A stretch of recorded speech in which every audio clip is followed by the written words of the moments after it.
Assalamualaikum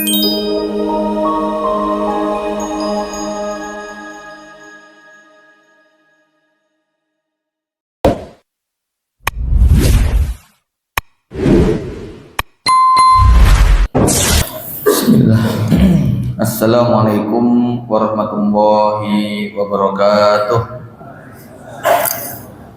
Innal hamdalillahi nahmaduhu wa nasta'inuhu wa nastahdihi wa natubu ilaih wa na'udzu billahi min shururi anfusina wa sayyiati a'malina may yahdihillahu wa huwal muhtadi wa may yudlil falan tajida lahu waliyyan mursyida.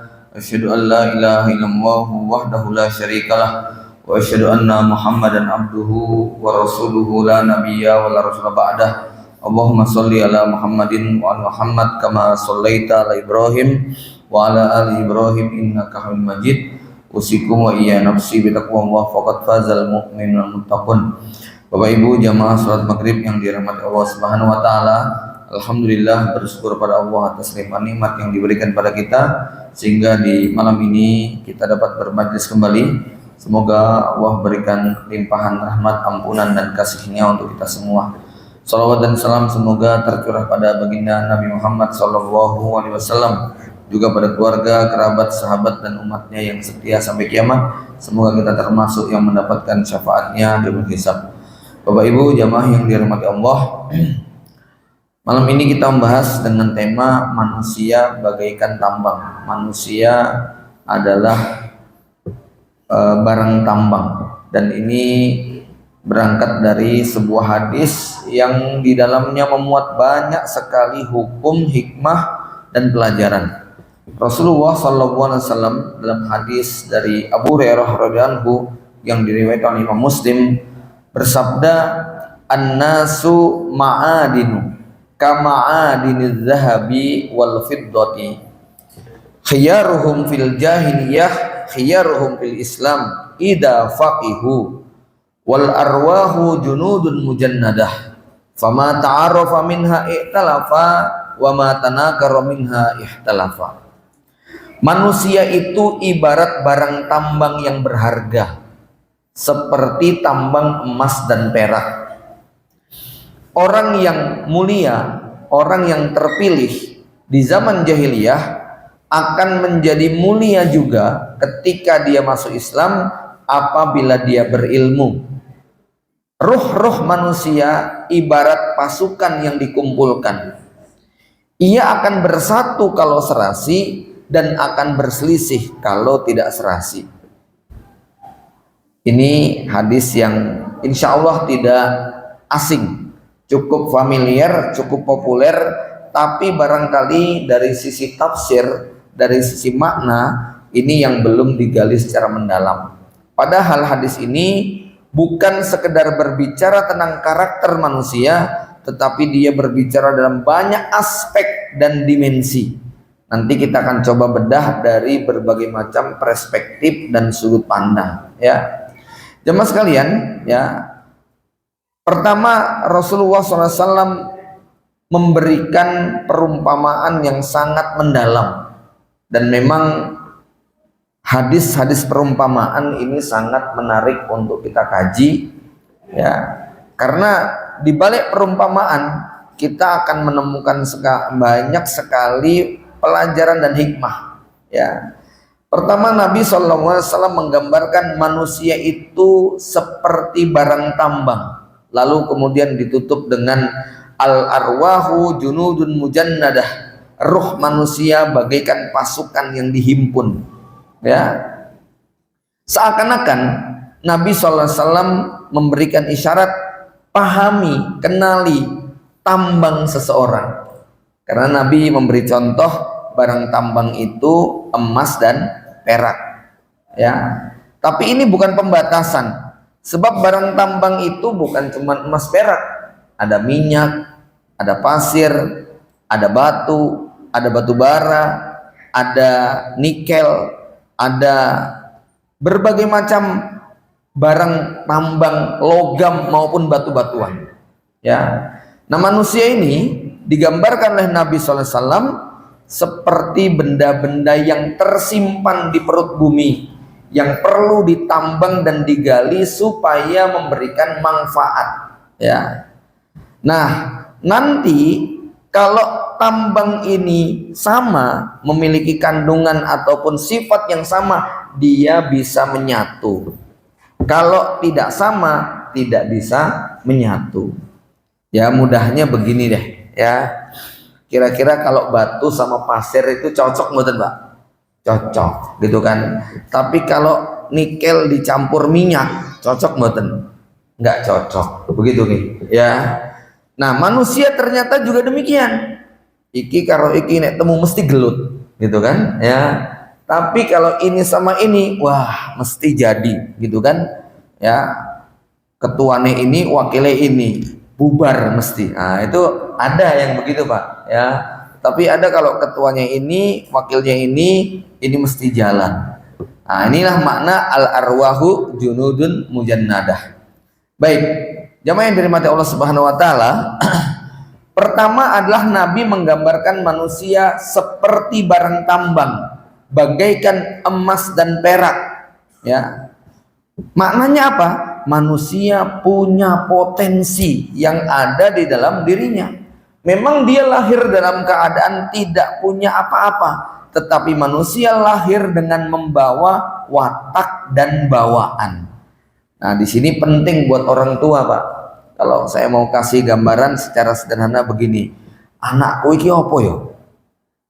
Emas opo batu bara? Gitu kan. Ya, jangan-jangan dia ini emas. Tapi untuk bisa emas ini bermanfaat, nggak tiba-tiba, Pak. Butuh modal yang besar, ya tidak? Ya, jangan mau nambang emas itu kan nggak bisa kemudian sembarangan. Harus ada izin, harus ada. Kalau sekarang tambang wajib izin semua, ya Pak. Ya, ini kecuali sekedar cut and fill, menata lahan. Saya Bandino nambang, Pak, tapi karena nggak dijual ya nggak apa-apa. Ya, dipakai sendiri untuk menata lahan. Tapi kalau sudah mau dikelola, mau dibisniskan, pasti ada biayanya. Ya, jemaah sekalian, ya. Emas yang ada di dalam tanah itu nggak langsung nampak. Dia harus ditemukan, digali, dipisahkan, dilebur, dibersihkan, dimurnikan, dibentuk, baru jadi apa? Anting, jadi cincin, jadi gelang, jadi kalung, jadi perhiasan yang indah. Nah, manusia juga begitu. Nggak bisa kemudian dia kok tiba-tiba langsung jadi orang kaya, tiba-tiba dia pinter. Ini aneh. Secara umum, innamal ilmu bitta'allum. Untuk berilmu kudu belajar. Untuk bisa sabar kudu latihan sabar. Untuk bisa lemah lembut harus latihan lemah lembut. Ya, maka dalam hal ini nilai seseorang seringkali tidak terlihat dari penampilan luarnya.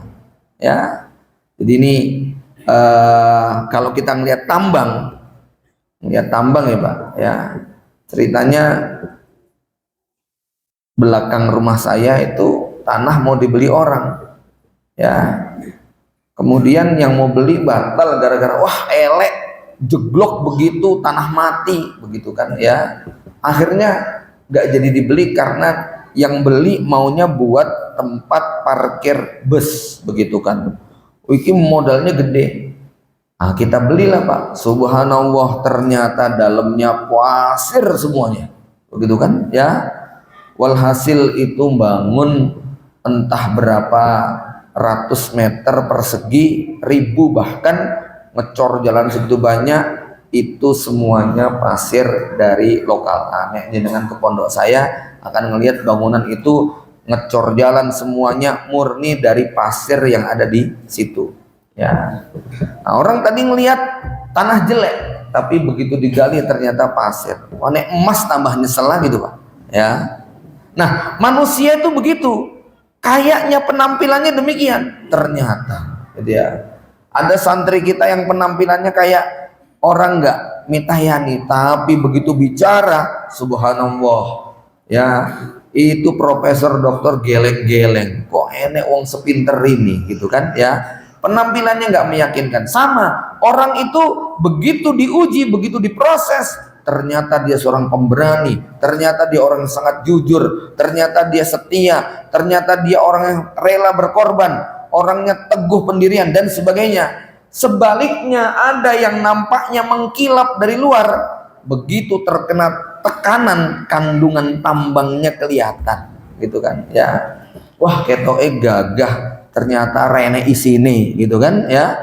Ketoke penampilannya oke, ternyata otaknya kosong, gitu kan ya. Ditanya apa jawab apa, mbok kayak sopo, gitu kan ya. Pokoknya ada yang kayak gitu loh Pak ya. Jamaah yang dari mata Allah. Nah ini manusia bagaikan tambang. Poin kedua, tetapi tambang itu bukan berarti takdir yang tidak bisa dirubah ya. Wah, anakku mang dari sananya wes kayak begini, dia nggak suka dengan belajar. Bukan ya, kita perlu menemukan metodenya. Nah ini bagian hadis yang sangat penting. Hadis ini bukan mengatakan manusia sudah ditentukan secara mutlak apakah dia emas atau perak, apakah dia itu nikel atau batu bara. Enggak ya. Kalimat berikutnya Nabi mengatakan khiyaruhum fil jahiliyah khiyaruhum fil Islam idza faqihu atau idza faquhu ya.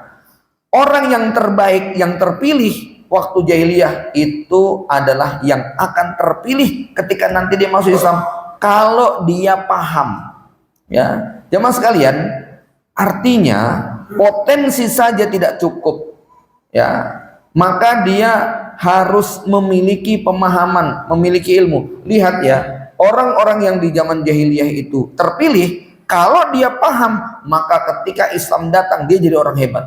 Umar bin Khattab kayak apa di zaman jahiliyah? Yang dijuluki sebagai apa ya, kalau sekarang mungkin mirip seperti kata orang ya, itu premannya pasar Ukas, begitu kan ya. Saya nggak tahu kalimat apa yang tepat, artinya beliau sangat ditakuti. Beliau orang yang punya apa namanya, punya power begitu ya. Memusuhi Islamnya juga pol-polan, bahkan sampai level mau membunuh Nabi SAW.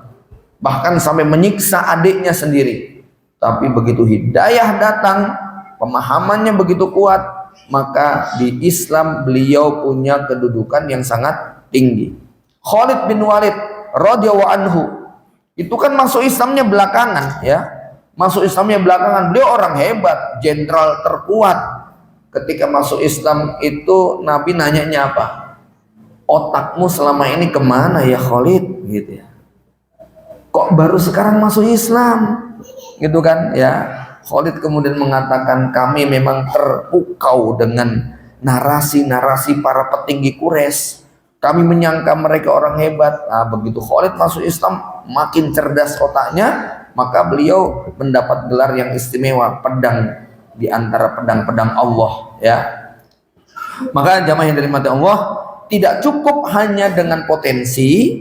Ini orang berpotensi, tetapi kalau tidak dapat hidayah, potensinya justru akan memberi madorot yang besar kepada banyak manusia. Tapi kalau dapat hidayah, maka hartanya bermanfaat, popularitasnya bermanfaat, ilmunya bermanfaat, kekuasaannya bermanfaat. Idza faqihu, kalau mereka ini paham agama. Nah, jemaah sekalian, saya membayangkan manusia dengan semua potensinya itu mirip seperti barang elektronik. Ya, semua barang elektronik kalau tidak ada energi listrik maka paling banter jadi pajangan, tapi rata-rata hanya berlevel rongsokan. Kipas angin ini kalau nggak ada listriknya cuman pajangan. Ya, bahkan banyak yang jadi rongsokan. Sound system, HP, laptop dan semuanya kalau tidak ada listriknya itu hanyalah pajangan atau rongsokan. Begitu ada listrik maka dia bermanfaat. Apa listrik itu? Hidayah dan ilmu pengetahuan. Ilmu agama, hidayah dari Allah itu listriknya, baru bisa nyala. Orang nih, orang kaya nggak dapat hidayah, duitnya belok kemana kira-kira Pak? Hah? Ya buat konser, buat nyawer, buat bikin tempat-tempat maksiat, buat Kata Allah, yasudduna an sabilillah. Isinya orang kafir itu punya duit banyak, programnya itu cuman yasudduna an sabilillah, menghalangi manusia dari jalan Allah. Tapi coba lihat, begitu ada seorang muslim yang kaya raya, muslim paham agama, dia diberi harta berlimpah, maka hartanya manfaatnya sangat besar. Diberi kekuasaan, kekuasaannya akan dipakai untuk kemanfaatan. Diberi popularitas, dia akan gunakan popularitasnya untuk mengajak manusia ke jalan yang benar. Diberi kecerdasan, dia akan gunakan kecerdasannya untuk mengajak manusia ke jalan Allah. Maka ada syarat tadi, idza faqihu. Kalau mereka ini paham agama, ya. Nah, kita ini Pak, para duat, para dai, tugasnya adalah mencas energi listrik tadi kepada benda-benda elektronik tadi. Ya, kita cas anak kita cas keluarga kita, ku angkusakum wa ahlikum naro terlebih dahulu, baru kemudian wa angdir asyirotakal akrobin. Kenapa? Karena semua manusia ini kalau tidak mendapatkan hidayah, dia bagaikan binatang, adanya hanya merusak di muka bumi, ya. Baik itu merusak dalam arti fisik maupun merusak dalam bentuk kufur dan kesyirikan, ya. Jamaah yang dirahmati Allah Subhanahu wa taala, maka ini poin yang kedua, bahwa tambang bukan berarti takdir. Kenapa? Karena orang yang tadinya itu biasa, begitu dapat hidayah, tiba-tiba potensinya bisa melejit, ya. Termasuk juga gini Pak, misalnya ya, anak jenengan di pondok udah pindah sampai 4 kali, gak ada yang cocok. Oh, ternyata bocah ini memang sukanya di klub sepak bola, sukanya di klub olahraga, dia potensinya dalam dunia semacam itu memang di atas rata-rata, bisa berjuang untuk Islam kok dalam dunia yang demikian, ya. Maaf ya, jangan disangka para pemain sepak bola itu tidak memberikan pengaruh besar loh di dalam dakwah Islam, ya. Saya yakin berapa banyak yang ngefans sama pemain-pemain sepak bola yang mereka ini menunjukkan selebrasi keislamannya di tengah kemenangan. Kan itu memberikan inspirasi. Suara mereka ketika berbicara tentang Palestina mahal sekali nggak harganya? Itu satu dari mereka suaranya bisa ngalahkan 1000 ustadz loh di internasional, ya tidak? 1000 ustadz bikin konten nggak ada followernya, kalah dengan dia yang sekali ngangkat bendera Palestina ditonton sama ratusan juta penduduk dunia. Gara-gara dia ngangkat begitu, itu pro Israel pada guncang semua kok. 1000 ustadz demo Palestina barangkali pengaruhnya tidak sehebat satu orang dari mereka. Kenapa? Mereka punya popularitas, mereka punya ratusan juta follower, mereka punya suara yang didengar, kan begitu, ya. Maka tidak sedikit orang-orang yang kemudian taubat dan sadar dari perilaku-perilaku sederhana mereka. Mereka nggak ceramah, mereka nggak dalil, gitu Pak, ya. Tapi Allah kasih kelebihan mereka demikian, ya. Mereka diberi pemahaman bahkan sampai pada level rela untuk tidak tampil demi keberpihakan mereka kepada Palestina misalnya, ya. Jadi ini kalau mereka bisa berpikir maka akan mendapatkan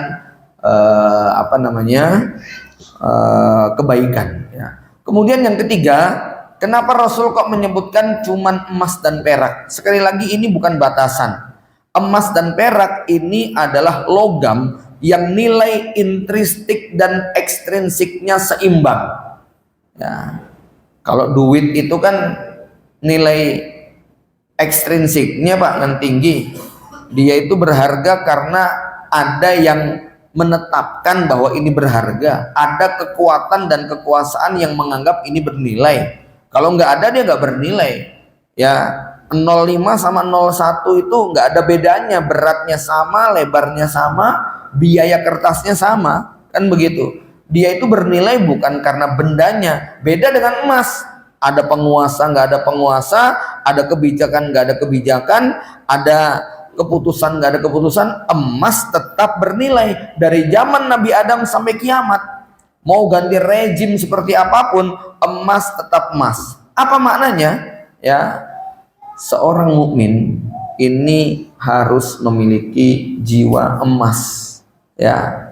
Dan memang itu disebutkan dalam hadis bahwa inna masalal mu'min kamasalil qit'ati minadz zahabi. Seorang mukmin itu pribadinya bagaikan emas, ya. Emas itu apa? Dia mau dibakar, mau dihancurkan, tidak pernah berkurang, ya. Artinya pribadi emas itu di saat kaya pribadinya emas, di saat miskin pribadinya emas, dikala berkuasa pribadinya emas, dikala menjadi rakyat biasa tetap pribadi emas. Kan ada orang yang penampilannya emas ketika lagi punya duit, Pak, gitu ya. Pas lagi nggak punya duit itu udah kayak kaleng rombeng, itu kan, ya.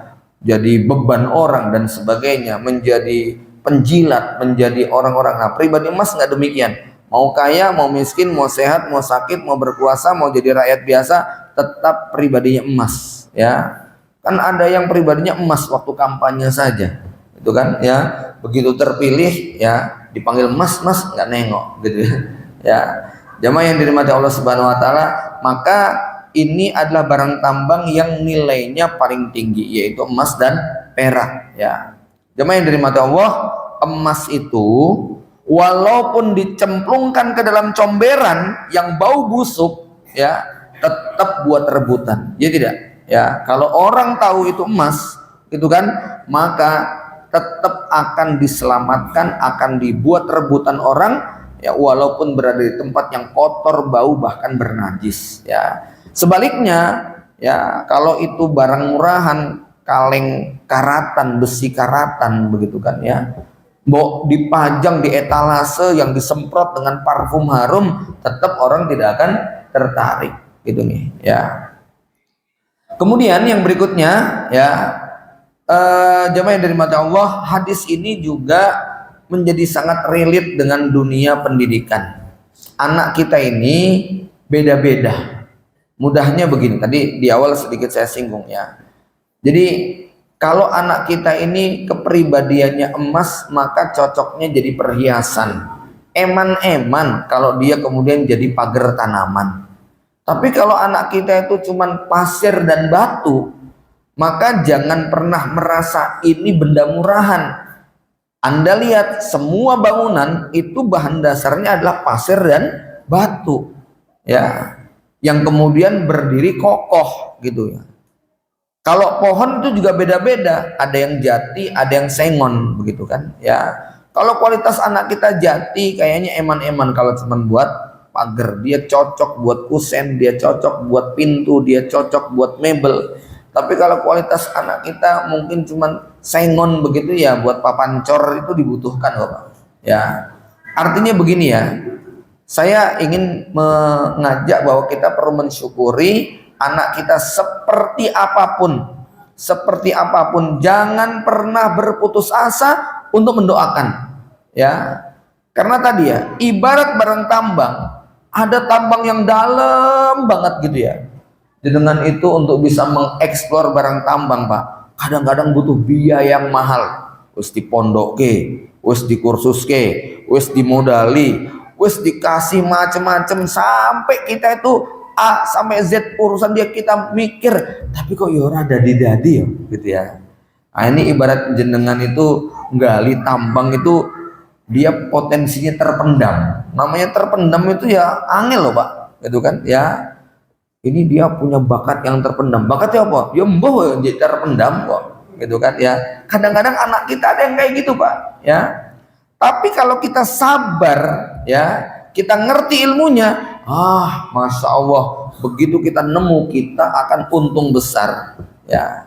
Saya membayangkan, ya Allah, mingkur nemu tambang pasir aja senengnya pol, apalagi kalau nemu tambang emas, tambang batu bara, tambang nikel, tambang tembaga dan sebagainya. Ini tentu sangat mahal sekali, ya.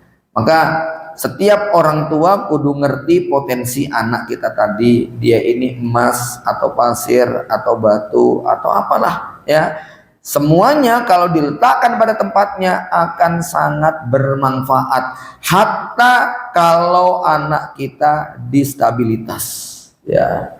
Saya agak hanyut tadi ya ngelihat potongan trailer film yang pemainnya itu anak-anak disabilitas semuanya, begitu kan ya. Beberapa tokohnya saya pernah lihat konten-kontennya ya, dia tentu jadi sasaran dibully orang, tapi masya Allah ternyata di balik itu dia punya potensi yang sangat luar biasa ya.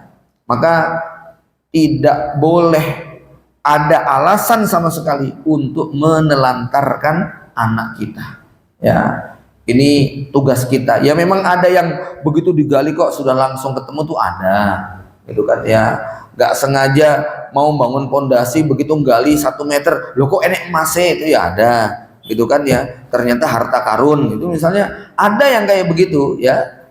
Seperti kisah yang disebutkan Rasulullah SAW tentang 2 orang yang mau transaksi jual beli tanah. Ternyata yang beli tanah itu deal dibayar sekian ribu dinar. Begitu dia mau nyangkol kok nemu emas yang sangat besar sekali. Itu sangat mungkin ya. Berikutnya ya,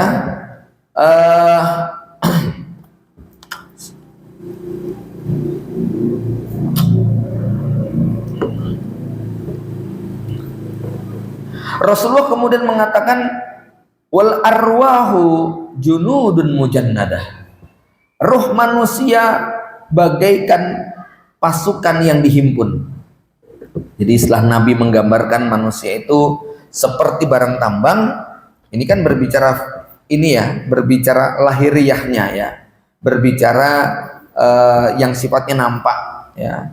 Lalu Nabi mengatakan ruh manusia, jiwa manusia bagaikan pasukan yang berbaris, bagaikan pasukan yang berhimpun. Biasanya Pak, pasukan itu dibariskan mesti terkait dengan kelompok ya, loyalitas. Kemudian ini biasanya kalau baris itu ya polisi, tentara, mahasiswa, biasanya begitu, nggak dicampur-campur. Ada balita, ada manula, ada laki, ada perempuan, biasanya nggak gitu. Kalau baris itu biasanya seragam. Ini barisan upacara kelas 6, kelas 5 itu disendirikan. Atau ini putra, ini putri dipisahkan. Oh ini para tamu undangan duduk di depan ya, supaya nggak kepanasan. Itu manusia cenderung junudun mujannadah ya. Nabi menggambarkan seperti pasukan yang dibariskan. Bahkan kalau dengan melihat yang namanya tentara atau polisi, mesti ada standar tinggi dan berat badan supaya nggak terlalu jomplang Pak. Nggak mungkin daftar polisi kok tinggi 110 diterima, itu nggak mungkin, gitu kan ya. Atau tinggi 270 nggak mungkin juga diterima ya. Nanti nih baris tuh jadi jomplang gitu Pak ya. Maka dibuat standar, misalnya tinggi 170 sampai 180, itu kan. Berat badan sekian, nggak boleh terlalu gendut sekali, nggak boleh terlalu kurus sekali. Supaya apa? Supaya kelihatan presisi, supaya kelihatan cantik dan seragam. Nah manusia secara umum demikian ya. Jadi kalau kita itu punya banyak kesamaan, maka biasanya kita merasa nyaman. Maka ada satu kalimat gini Pak ya, jadi bojo sing paling api itu sing kaya apa Pak? Coba kira-kira istri yang paling baik itu istri yang apa Pak? Jawabannya biasanya kalau ikhwan sing solehah tat, begitu kan ya, sing ayu siti, gitu kan ya. Saya katakan istri yang paling bagus adalah yang cocok ya. Ya. Ayu nih orang cocok, beda keyakinan, kita yakin dia mau, ternyata dianya nggak mau, beda keyakinan, nggak cocok, gitu kan ya. Obat yang paling bagus adalah obat yang cocok, walaupun murah ya. Saya punya adik sama bapak saya udah dibawa ke rumah sakit ini, dokter ini kasih obat ini nggak sembuh, sudah hampir meninggal dunia. Ya udah, ayah saya sudah pasrah, memang mau diambil sama Gusti Allah, diambil. Sampai di rumah kemudian coba diracikin kunyit sama ini, lah kok sembuh gitu nih Pak ya. Jadi obat yang paling baik itu obat yang cocok, gitu kan. Apa saja itu kalau cocok wis toh. Menu kuliner mbok larange kaya apa, mbok enake kaya apa, nek ilate ora cocok gitu ya. Ya ora enak gitu ya. Tapi walaupun itu cuman Masya Allah pohong gitu kan ya, nek cocok itu ya Allah tamtem nikmat sekali ya. Maka Nabi menggambarkan pentingnya chemistry, pentingnya kecocokan ya. Dengan nyambut gawe mboten cocok karo kancane Pak, wah itu tersiksa gitu ya. Saya nggak nyaman kerja di sini. Maka manusia itu digambarkan sangat membutuhkan yang namanya kecocokan ya. Saya nggak cocok sama ustadz ini, ya perlu dicarikan ustadz yang lain gitu kan ya. Nabi kemudian mengatakan apa? Famata arafa minha ihtalafa. Kalau saling mengenal maka dia mudah menyatu. Wa matanakaro minha ihtalafa. Yang nggak kenal maka akan saling berbeda ya. Nah Bapak Ibu sekalian, manusia itu bisa tertarik dengan orang lain karena ada kesamaan nilai, karakter, orientasi, dan kecenderungan batin. Ya, nah punten, kira-kira nih, ya preman itu kerasan boten lingguh nah gini Pak. Boten kerasan, gitu kan ya. Tapi nek kon ngadeg pas jogetan begitu Pak, ya 2 jam 3 jam yo dilayani. Jenengan kira-kira nonton konser dangdut setengah telanjang kerasan boten? Ya, naudzubillah nih enek sing ngacung kerasan. ya. Ini aneh ya. Maka orang yang suka ilmu itu seneng karo ustaz, seneng karo buku, gitu kan ya. Orang yang cinta kebaikan itu juga nyaman sama orang yang hobi sedekah, hobi menyantuni fakir miskin ya. Tapi orang yang materialistik ekstrim ya, dia akan ketemu chemistry-nya dengan yang serupa ya, hobinya flexing, hobinya pamer, itu dia nyaman gitu kan ya. Orang yang hobinya maksiat itu nanti sealiran dengan yang suka maksiat juga ya. Maka ini fama ta'arafa minha ihtalafa wa ma tanakara minha ihtalafa ya. Dan maaf Bapak Ibu, ini naluri ya, naluri manusia. Saya juga ingin luruskan di sini ya. Ada satu istilah yang kadang-kadang ini disalahgunakan, disalahartikan, dan disalahpahami ya. Misalnya kata-kata nasionalisme, paham kebangsaan, itu haram apa boleh Pak dalam Islam? Nah ini harus diperinci gitu kan ya. Nasionalisme, cinta kepada kebangsaan itu naluri manusia ya. Tetapi Islam ingin mendudukkan naluri ini supaya tidak berujung kepada penyesalan dan penderitaan ya. Secara naluri kita punya jiwa nasionalisme. Jangan diragukan, dalam Islam nasionalisme yang proporsional itu tidak dilarang. Kenapa? Itu naluri setiap orang ya. Contohnya nih, nasionalisme yang proporsional ya. Ahwat-ahwat, jenengan ada 2 ikhwan yang mau ngelamar gitu kan ya. Yang satu orang Somalia apa Ethiopia atau Uganda atau Kampala, pokoknya ya Afrika sing wireng-wireng gitu ya. Sing satunya Ikhwan Banyudono begitu ya. Kira-kira milih mana? Ya milih Banyudono begitu kan ya. Apakah milih Banyudono itu kemudian nasionalisme yang derang? Enggak, itu naluri kita. Saya cocok sama ini. Bukan berarti kemudian kita sinis kepada yang di luar suku Jawa, tapi ini naluri manusia. Dia punya rasa suka yang sama begitu kan. Makin banyak kesamaannya, makin gampang kita untuk cocok begitu kan ya. Oh ini ada akhwat, bapak ibunya ustadz dan ustadzah, ditawari kepada ustadznya mau nggak kira-kira ya, akan gampang cocok. Ini ada akhwat, bapak ibunya, bapaknya Menteri Pertahanan, ibunya wah harus mikir gitu kan, wah nggak satu link ini gitu kan ya, nggak chemistry, banyak perbedaan budaya, adat istiadat, pekerjaan dan sebagainya. maka orang biasanya akan cari yang serupa. Keluarga dokter biasanya besanannya sama keluarga dokter. Anaknya ustadz jodohnya karo anaknya ustadz juga ya. Kalau dia pebisnis biasanya nanti ketemunya juga dengan pebisnis. Itu sudah menjadi naluri. Bahkan yang beda agama sekalipun Anda akan punya kecocokan.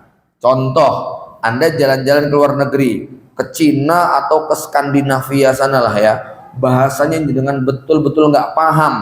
Dari mulai turun di bandara, ketemu pramugari, ketemu petugas imigrasi, sampai semua pengunjung yang antri, ya semuanya orang asing yang dengan bingung. Tiba-tiba ketemu karo wong Wonogiri tapi non muslim. Seneng nggak kira-kira Pak? Seneng. Sampean suka pundi? Wonogiri, masya Allah. Walaupun beda agama, Anda akan merasa bahagia. Ya, kenapa? Mungkin kita nggak akan bicara agama, tapi kan kita punya kebutuhan berbahasa, ya nggak? Kita punya kebutuhan untuk cerita yang nggak pakai agama. Di sini sampean apa? Oh saya kerja gini-gini. Alhamdulillah. Ya, yang muslim ngomong alhamdulillah di hadapan non muslim ini, begitu kan ya? Nggak ada problem. Dia merasa seneng. Ya nanti kapan-kapan main ke tempat saya. Saya tinggalnya di sini. Itu naluri begitu tuh tidak dosa, tidak salah. Gitu ya. Yang salah kalau nasionalisme ini mengalahkan keislaman, mengalahkan keimanan, ya. Kenapa? Karena kita diajari oleh Allah Subhanahu wa taala supaya persahabatan kita tidak hanya berhenti di dunia. Maka begini Bapak Ibu sekalian, ya. Pertemanan ini kan akan akan melahirkan rasa cinta dan sayang.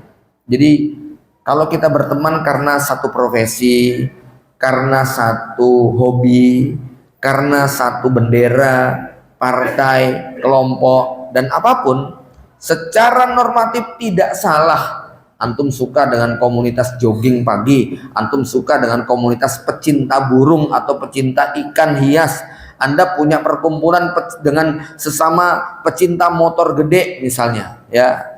Itu secara naluri tidak dosa Bapak Ibu sekalian.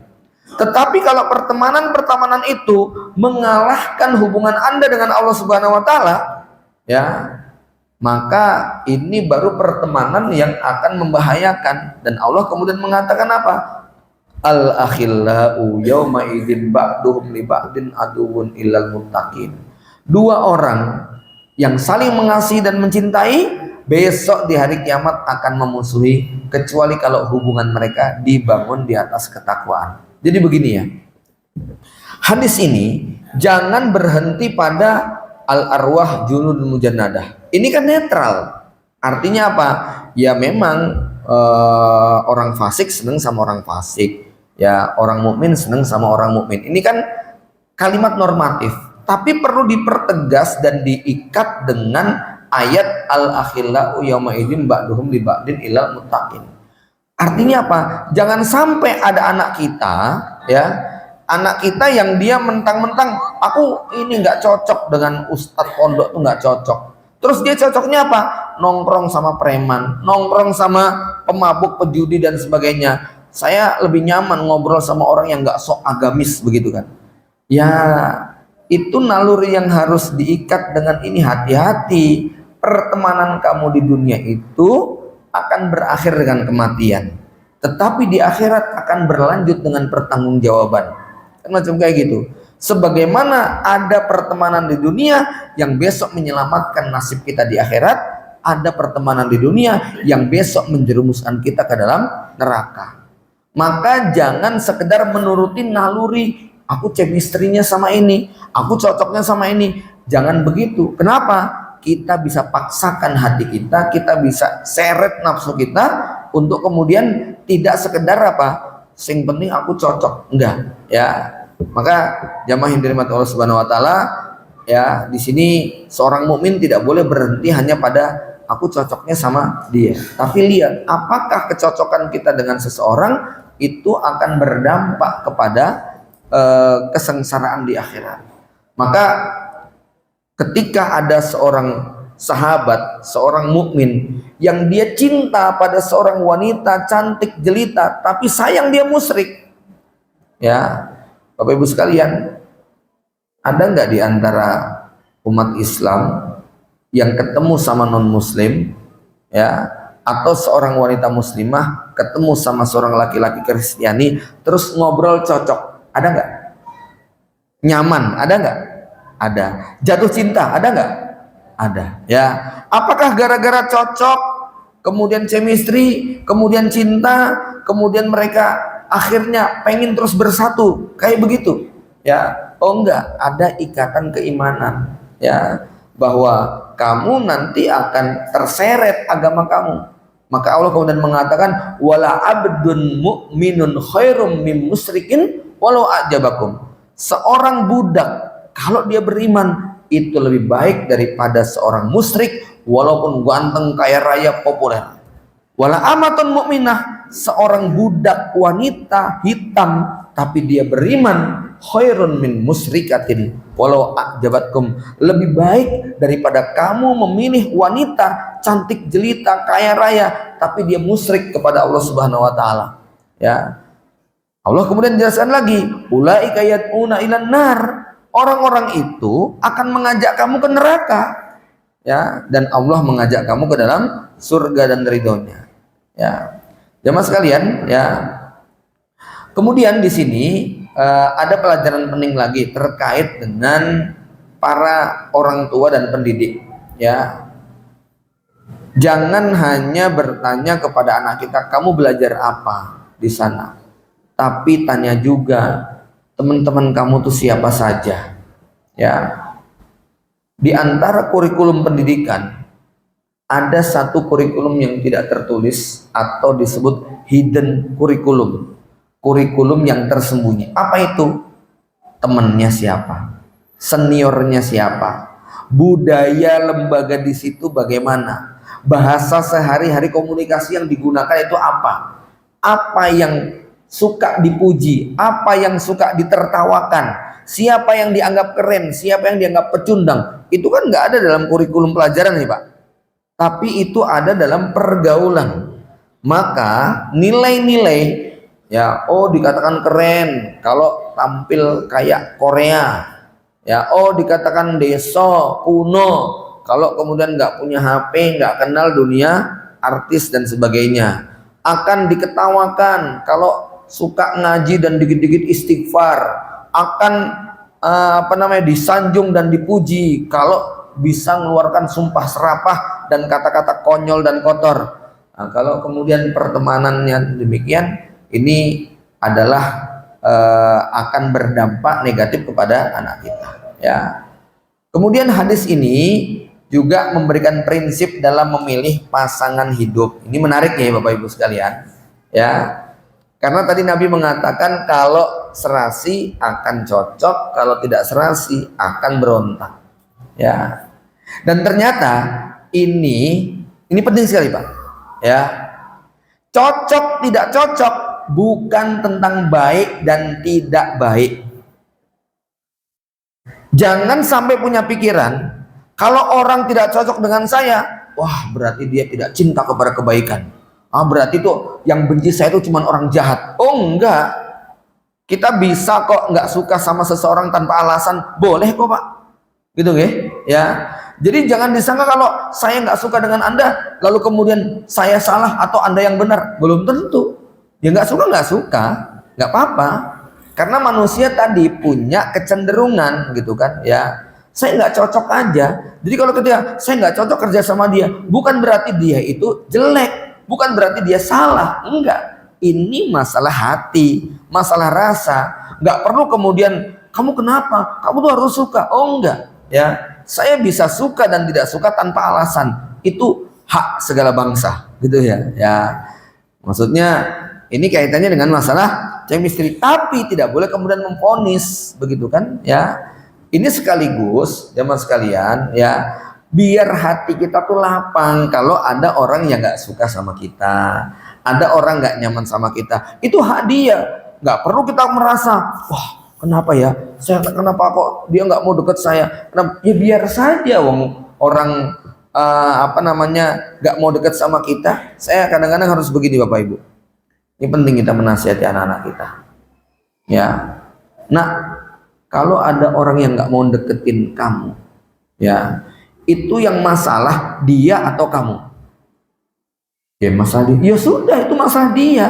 Wong kamu salah enggak, bau kecut enggak, merugikan enggak, ganggu enggak, terus dia nggak suka, berarti yang punya problem siapa? Dia atau kamu?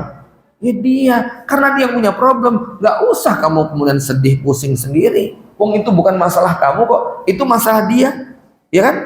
Ya, nah ini penting ya terkait. Jadi jangan sampai kemudian kita merasa orang kudu suka semua sama kita. Oh enggak, ya. Saya nggak perlu merasa sakit hati ketika ada orang tidak suka dengan sikap kita, selama yang kita lakukan secara syar'i nggak melanggar, secara adat istiadat tidak melanggar, secara norma umum itu tidak merupakan kejahatan dan pelanggaran. Ya tidak mungkin semua orang kita paksa untuk suka dengan kita, ya. Jadi apa yang cocok dengan seseorang belum tentu baik untuk orang lain. Ini penting ya, ya.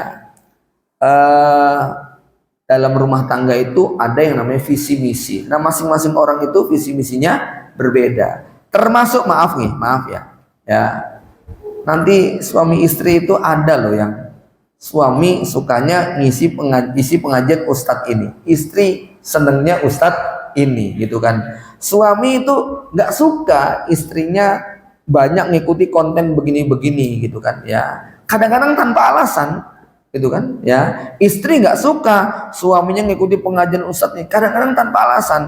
Nah yang kemudian tepat bagaimana? Ya sudah, masing-masing itu punya kesukaan yang nggak perlu dipertentangkan. Nggak suka dengan apa yang kamu lakukan bukan berarti itu buruk, begitu. Itu sekedar nggak suka aja, gitu kan ya. Jadi jangan kemudian mengharuskan untuk memaksakan, ya. Ini penting ya, keserasian jiwa dan nilai, ya. Maka ini juga sekaligus penjelasan. Kadang-kadang nikah itu tidak harus pakai cinta, ya. Kadang-kadang walaupun kalau berangkat dari rasa cinta, suka, sayang itu lebih baik, ya, nikmat yang besar. Tapi tidak berarti kalau kemudian tidak punya rasa cinta itu dosa, enggak, begitu kan ya. Sekali lagi manusia kadang-kadang di awal dia cocok, di tengah jalan kemudian tidak cocok, itu sesuatu yang wajar, ya. Jemaah yang dirahmati Allah, ya. Tetapi hadis ini juga tidak boleh dipakai untuk membenarkan feeling secara mutlak, ya. Misalnya apa? Ya, suami istri, saya pokoknya udah nggak cocok sama dia, begitu ya. Alasannya, pokoknya nggak tahu, nggak cocok, begitu kan ya. Lalu kemudian dia meminta cerai tanpa alasan, begitu kan ya. Ini bisa jatuh dalam kesalahan, gitu ya. Suami benci dengan istrinya tanpa alasan, ini nggak dibenarkan, gitu kan ya. Jadi tidak boleh memutlakan, pokoknya nggak suka. Nah ini problem anak-anak kita hari ini ya Pak, ya. Salah satu daripada problem kita menghadapi Gen Z itu mereka bisa suka dan tidak suka tanpa alasan. Ngopon dong nggak kerasan, pokoknya begitu loh ya, gitu ya. Ngopo tuh mas, kok nggak mau ini? Wih nggak mau, nggak suka, gitu ya. Ini kita menghadapi generasi yang beda dengan zaman kita dulu Pak. Zaman kita dulu, generasi kita nih Pak, yang umur 40, 45, 50 Pak.